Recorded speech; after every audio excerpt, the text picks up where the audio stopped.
It was a peaceful spring afternoon. Elizabeth Watson stood by the tall windows of her new restaurant, Luna, watching the world outside. The restaurant was set inside a beautifully restored 19th-century mansion in Beacon Hill, one of the oldest and most charming neighborhoods in Boston. The grand opening was tomorrow, and everything had to be perfect. A soft breeze came from the nearby Charles River, gently lifting the white linen tablecloths on the tables outside. Tourists walking on the red brick sidewalks slowed down to look at the elegant building.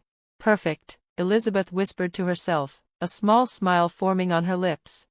Inside, the restaurant glowed with warm light. The cream-colored walls were decorated with brass lights. The floor was made of oak, shining with a fresh polish. Antique cabinets lined the walls, each one carefully restored by hand. There were only 40 seats in the whole restaurant, but each chair was chosen for its charm. A chandelier hung from the ceiling, catching the sunlight and breaking it into tiny rainbows across the room. The silver forks and knives were polished and ready on each table. Everything looked exactly how she had imagined it for years.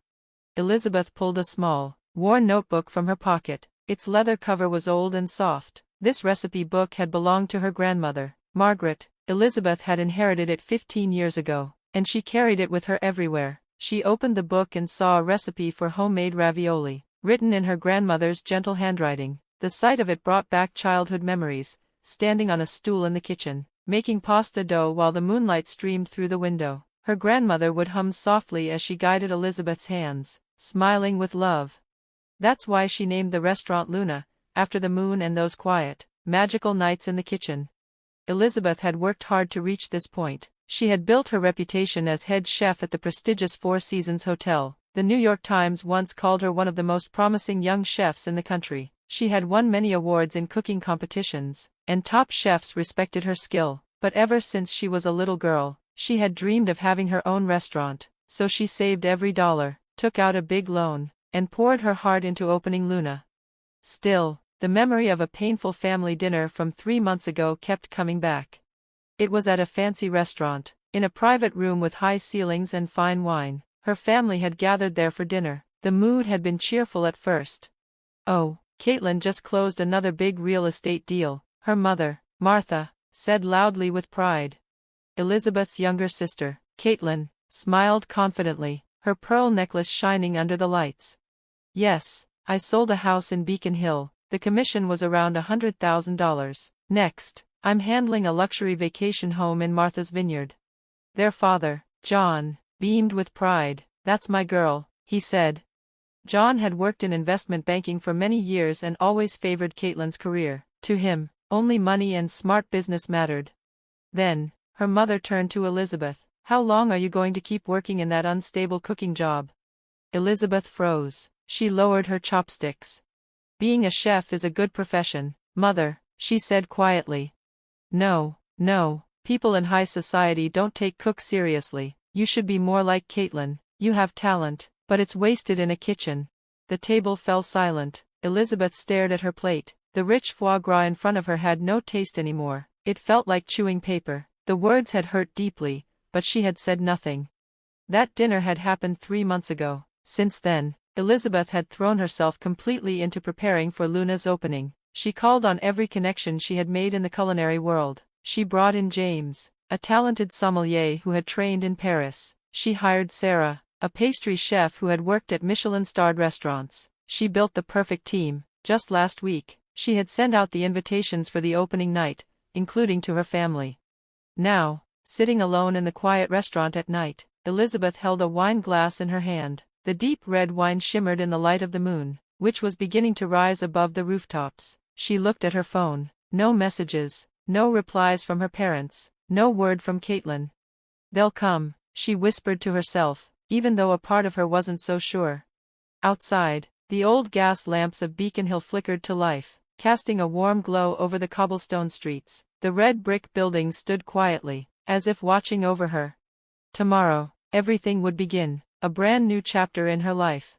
Elizabeth stood up, her heart steady and full of quiet strength. She walked into the kitchen, where her staff had already begun preparing for the big day. Fresh seafood from Cape Cod was packed in ice. The scent of rosemary and thyme filled the air. Elizabeth pulled on her clean white chef's coat. The cool steel counters reflected the moonlight, just like her eyes, calm, clear, and full of purpose. The ravioli, her grandmother's recipe, would be the star of the opening menu. It was more than just food, it was her story. Elizabeth's restaurant, El Luna, was now known all over the world. One of her most loved dishes, moonlight ravioli, was posted on social media with a beautiful photo. The next day, the post had over 1 million likes. People who loved fine food, from all over the world, were talking about it. One afternoon during lunch, a quiet man visited the restaurant. He sat alone and carefully tasted each dish. James, the sommelier, leaned over to Elizabeth and whispered, "I think that might be a Michelin guide inspector." Elizabeth nodded calmly. "We just cook our best, like we always do." The man stayed for 3 hours, eating slowly and taking notes in a small notebook. Nobody knew for sure who he was, but everyone had a feeling that he was someone important. Soon after that, famous actors and politicians began visiting Luna. One day, Jessica, the manager, walked into the kitchen looking a little nervous. "Tomorrow, the president and first lady will be coming," she said. The kitchen suddenly went quiet. The team was excited but tense. Elizabeth stayed calm. "We treat them like everyone else, no special treatment, we serve our best as always." That strong belief spread through the staff. They worked hard, just like any other day, and the presidential visit was a huge success. The news spread quickly. People called Elizabeth Boston's rising star. Reporters wrote that even the president had fallen in love with her food. Soon, Luna had a 2-year waiting list. Jessica reported, "We're getting many requests for special VIP reservations, but just like you said, we're not making any exceptions." Elizabeth nodded. "Good, that's the way it should be." At Luna, everyone waited their turn, no matter how rich or famous they were. That rule made the restaurant even more respected. Then, one day, a phone call came. "Elizabeth," said Jessica, trying not to cry, "Michelin is calling, from Paris."